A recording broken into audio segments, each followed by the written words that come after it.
How do you quantify the impact of millions of individual decisions? When talking about the impact of a historical event like slavery, one can't just look at one decision, but the millions of decisions made by untold numbers of individuals who participated in a practice that spanned thousands of years of human history and continues to impact the world today.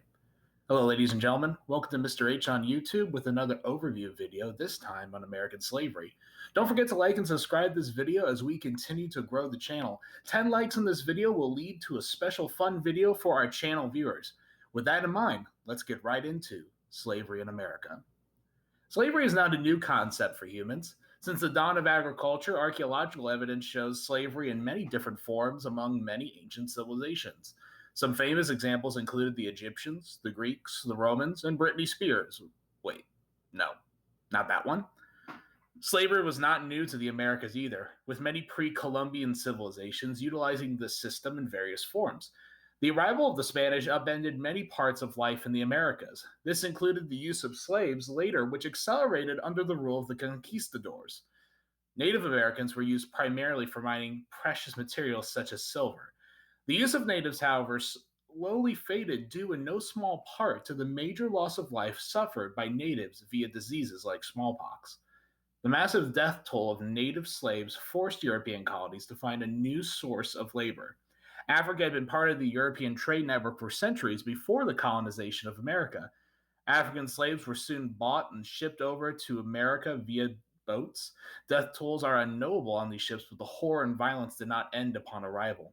The first slaves in British colonies arrived at the beginning of the 17th century. Soon it spread to all the 13 colonies, with the main population of slaves located in the southern colonies.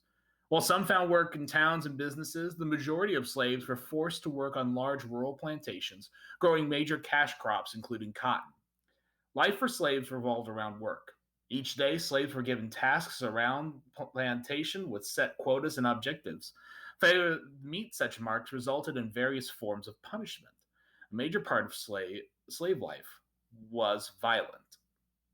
Forced work, brutal treatment, physical and mental abuse were rampant. Slaves were not seen as people, but rather as property. Much effort was made by plantation masters and overseers to justify this treatment of African slaves, seeing them as subhuman, inferior, or that this treatment was beneficial. The reality was, slaves lived in constant fear of violence. However, slaves were able to resist. While armed slave revolts are noted in many colonies and eventual states, the major forms of resistance took the form of slowing down work, the breaking of property and equipment, escape attempts. But the most important form was the formation of families. Family life for slaves allowed for a sense of comfort and strength, as well as the belief that their lives were more than this. In truth, this is why slavery was doomed to fail. The constant attempts by slave owners to see them as less than human never put an end to slaves' fight for freedom. In the end, American slaves won. What do you think? Comment on Google Classroom with questions you have. Thanks for watching.